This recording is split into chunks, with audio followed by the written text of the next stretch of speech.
Okay, chapter 3. Did you get to chapter 4 yet? Or? Not nearly. Okay. Go back on chapter 2 a little bit to relearn some. So we're on Joel chapter 2, one of my favorite chapters that I've grown to love. I used to go to Joel 3 a lot, but there is no chapter 4 in Joel, yes. That was a trick question. That's like looking for the book of Hezekiah. Did you ever look for that before? The book of Hezekiah? No? No, Hezekiah does not have a book. And that is there's a lot of things that, what is it?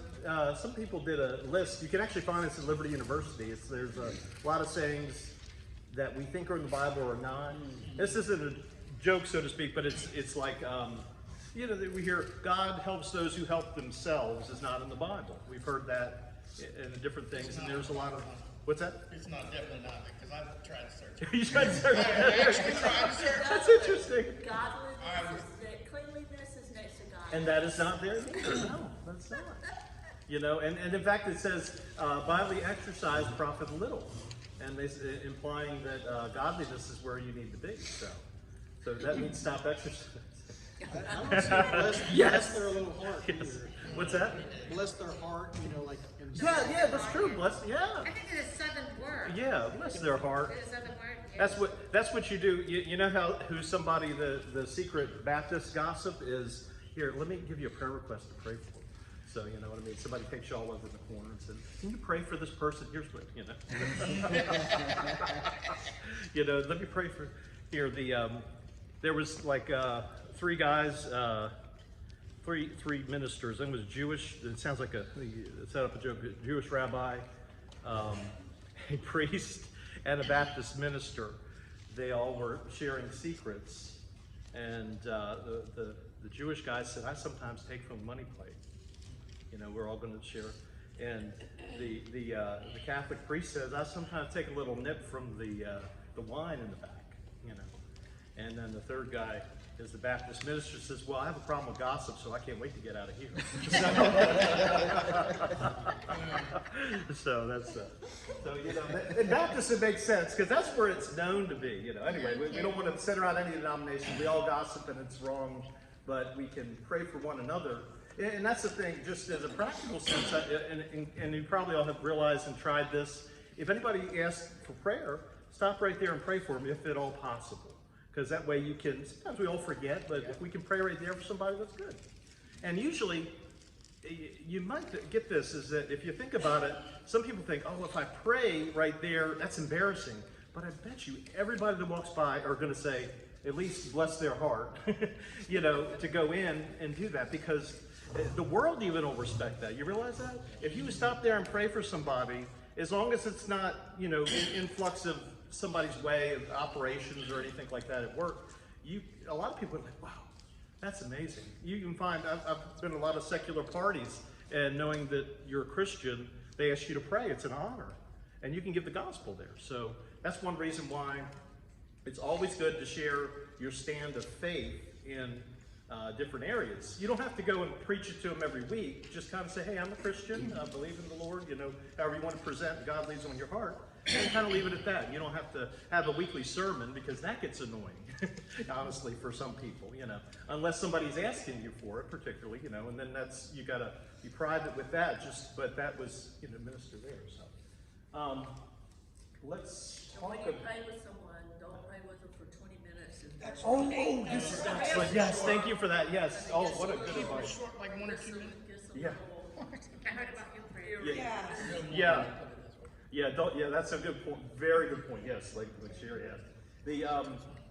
Make sure you get the key points and be quick. There is, going back to where we started, there is actually a Hezekiah prayer, and there is I think it's a Nehemiah prayer as well. Because both of those guys, I forget Hezekiah's situation, but Nehemiah was asked by the King Cyrus to why he had the long face.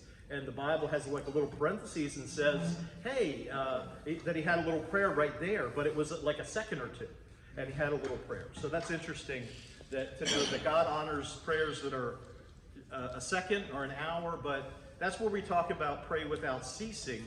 is that it's not the length, it's the power and the heart behind it, you know, the faith behind it, right? What you're meaning to say. So, what? What you're meaning to say. Yeah, exactly, yeah.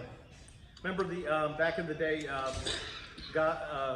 Jesus honored, he said, the tax collector's prayer. He said, Lord, have mercy on me, a sinner, was his prayer, and the Pharisee had been there for an hour, you know, so he went back with that short prayer honored by God, you know, or praising the Lord. So, all right. Well, Joel chapter 1. Joel chapter 1 had a real-time something that was coming up. Does anybody remember what that something was coming up and really discussed in Joel chapter 1? Does anybody know? The locusts. Yes. There were locusts that were about to come on the land, and that was basically a kind of an analogy. And you're like, God, why do you give me these analogies that are, because locusts destroy the land? And that was basically an analogy. And you're like, God, can we not destroy the land? Give me another good analogy somewhere. You ever ask God that? We're like, God, do I have to lose my house? Do I have to lose this thing? Can I not get it another way? And probably not. Otherwise, you wouldn't listen. So that if God has to go to extremes where we have to listen to him, then we weren't listening in the first place. You see, that's an interesting thing. But then we can take the attitude of Crown Financial, which is Larry Burkett, who was one of my e-mentors there. The Christian, if your house burns down, he said, God, that's your house. So if you want to burn down your house, and then you're going to do something else because I'm your child, you know, it's really a good attitude of faith to have that. But go ahead. When our backyard was on fire, I said, well, why don't you just do 2 more feet? We'll kill all the weed. Yeah, we had our backyard. Now we have a backyard with no trees because insurance paid for a brand new fence, and you know, so you know, we didn't like having a fire in our backyard, but God ended up, you know, giving blessing out of it. So, but I want to bring this here too because you all have this in your repertoire. It is how we can read the Bible, which is how people have confidence in the message of a prophet, because it's going to be a twofold, typically, way to view prophecy. First, we have a near future prophecy, like within the time frame of the speaker prophet who's giving the prophecy.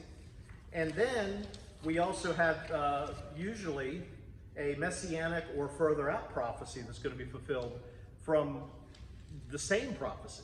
And that's how we can go in and know or how wonderful the Bible is. It doesn't necessarily have to deal in the sense practically, but it can also deal in a sense prophetically and in the future, providing future hope. So this time, to the point of Joel chapter 1 was telling about a locust plague that we said that was going to overtake the land. And we learned a whole lot about locusts last week, particularly that the swarm can fly about 1,700 miles.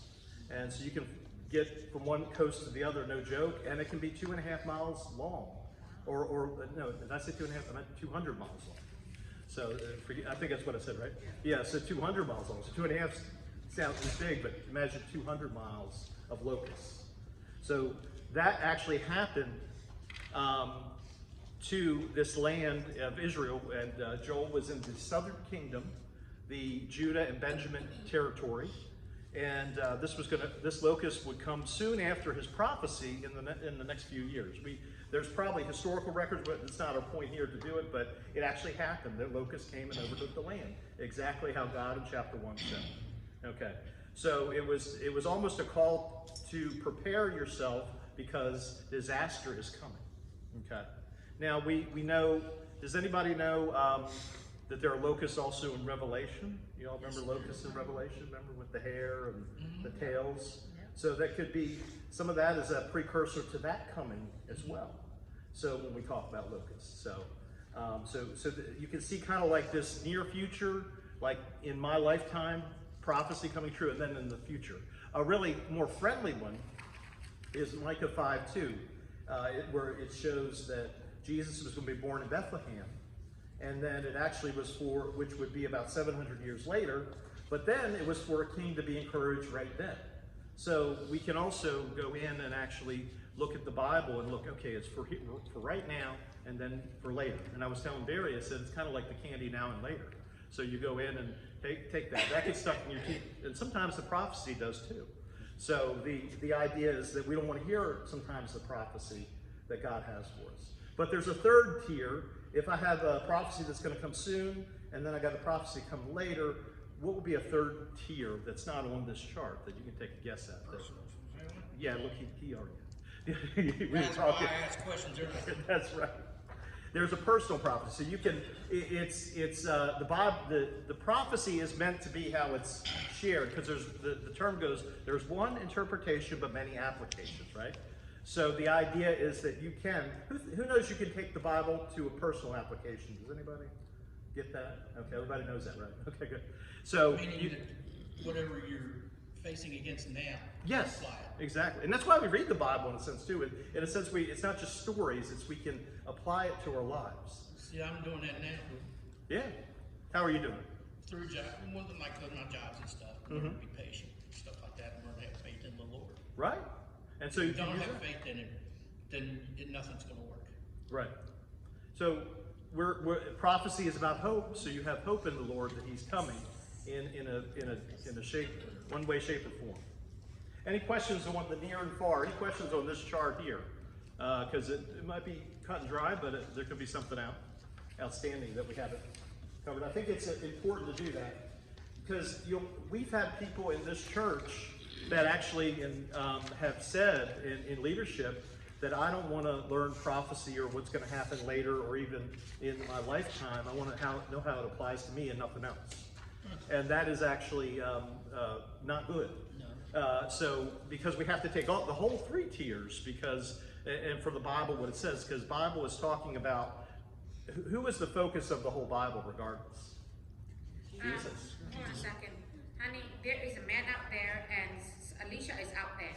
Oh, okay. Okay. Yeah, thank you, Jeff. Yeah, thank you.